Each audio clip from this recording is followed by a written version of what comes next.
All right, Libra, welcome to your weekly horoscope. My name is Athen, and this is for January 19th through the 25th.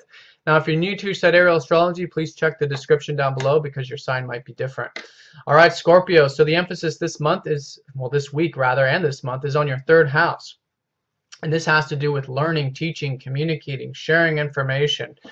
Whatever it is that's third house is everything in our immediate environment. And so if you can think about communications, for example, or short distance travel, that's very much about what's just immediately around us.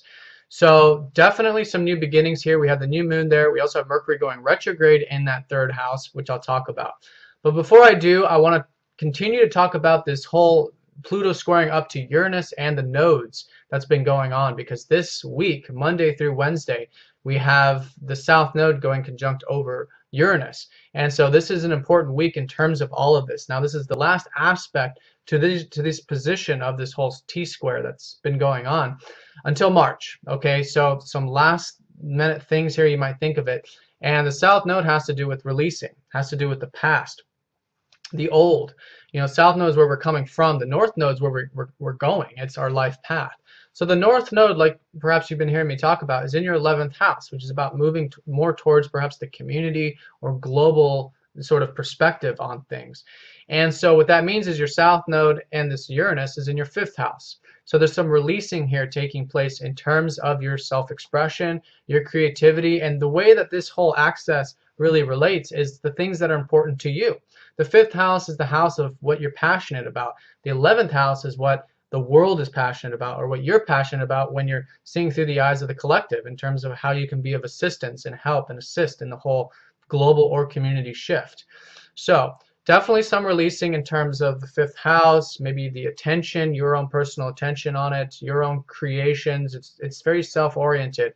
It's very important that by letting go of some old ideas about yourself and about your creations or self-expression, when you do that, naturally it'll assist you in that North Node movement. So from Monday through Wednesday, just reflect on that. See how you can release anything in particular in that area. But it's all consciousness. That's what the nodes represent. It's just a matter of consciousness. Now Uranus there is essentially saying that when you do this, there's some sort of freedom that can be had. There's definitely some freedom trying to work its way out, but there's some old notions and some old ideas that need to be let go of in order for that to happen. So when you start to let go, you'll notice that freedom really starting to come out, because that freedom has never gone anywhere. You've always had it within you, but there are some things, maybe you might want to call them blockages or what have you, that's kind of getting in the way of that inner freedom that you have right now in that 5th house. So Monday through Wednesday, definitely emphasized there. Now Mars is going conjunct over Neptune also on Monday and Tuesday actually in your 4th house. So this is the house of home, family. This is where you've perhaps been motivated. You've had Mars transiting there. So continue to put energy in anything in this area if you guys are involved with anything in that department. But in general, it has to do with your own emotional state and getting down, you know, into really that passion that you have inside your emotions. And that's what the 4th house represents, is your sentiments, your emotional connections. So whatever it is, and if it is mundane, such as home, family, like maybe putting energy around the house, renovating or something of this nature, with this conjunction up to Neptune, it's reminding us to stay nice and present and to have that peace and tranquility in what we're doing. Mars is, you know, as we know, very, you know, active oriented, wants things now. Neptune wants us to remember that while we're taking action, to stay connected to spirit, stay connected to all that is, that present moment. So in general, for all of us, it's going to be a time of making sure we have that present moment in what we're doing. And for you, it's especially involved with your 4th house of the things you're emotionally connected to, or your home and family.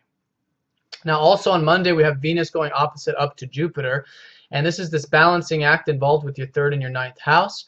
And so this is an aspect of overindulgence, but it doesn't have to be overindulgence. It's really just an emphasis of indulgence, and that can be healthy indulgence or that overindulgence. So you want to make sure that you're grounding these two elements. You have this nice balance between the 3rd house and the 9th house, and essentially that is the everything in your immediate environment.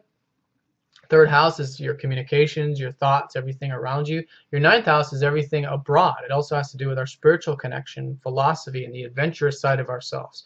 So you guys have had a lot of opportunity with your 9th house, perhaps with travel, with philosophy, you know, with Jupiter transiting there. But you want to make sure you enjoy those while making sure you're taking care of or enjoying the day-to-day closer proximity elements of your life.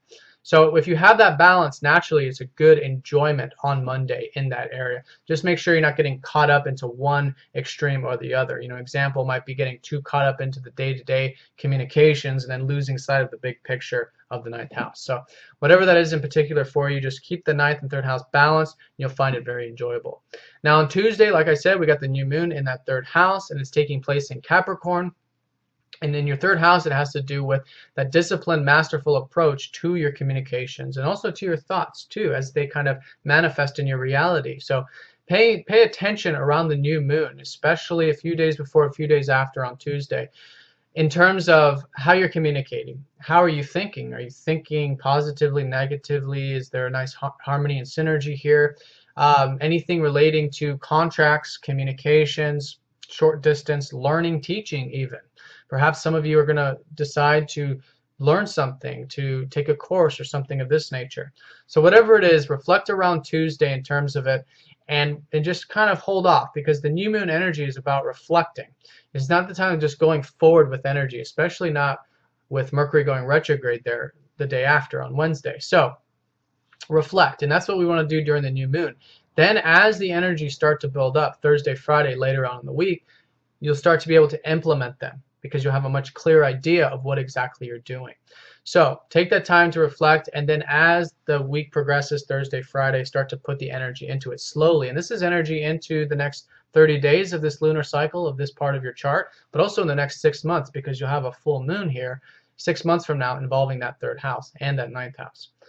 So whatever that is, yeah, you'll know more once you reflect. Now, the Wednesday time period with Mercury going retrograde, it's treating this whole experience all the way through February as a learning experience. Now, of course, that doesn't mean it's just about reflecting and just thinking about it the whole time. Mercury retrograde is about implementation, and that's not very often talked about in terms of Mercury retrograde. Oftentimes we hear Mercury retrograde as a time to just wait, but it's not what it is. It's a time of treating it as a learning experience and implementing it. Mercury learns through experience.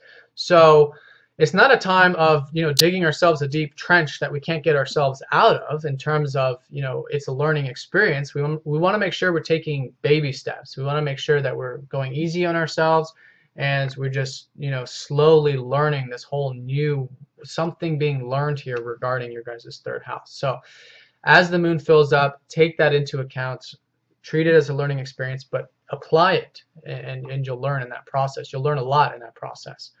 Now on Thursday, we've got Venus going into your fourth house to join up with Mars a little bit later on.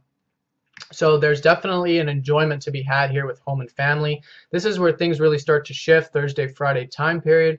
Lots of opportunities, things open up. We also have the Sun sextiling up to Saturn, which is making things quite easy. But it starts with Venus going into the fourth. So from this point on through February, enjoy your home, family, anything regarding things that you're emotionally connected to and your sentiments. It's also connecting to family members in particular, because Venus does rule relationships. So increasing those relationships through enjoying them. Calling your mom, your dad, your brother, your sister, etc. And then naturally you'll find a tremendous amount of enjoyment in that, and that'll really bring out that Venusian element and Venusian quality of life. Now that Saturn sextiling up to the Sun is going to create a flow, and this is where the moon starts to fill up too. And like I said, it happened in Capricorn, ruled by Saturn. This is where we really start to understand perhaps some of the discipline or mastery that we're starting to learn, or that we did learn, in terms of that new moon energy. All right, Scorpio, I hope you guys have a fantastic week. I want to thank you all very much for all of your support. And if you'd like a personal reading, please get in touch, and I will talk to you all next time. Take care.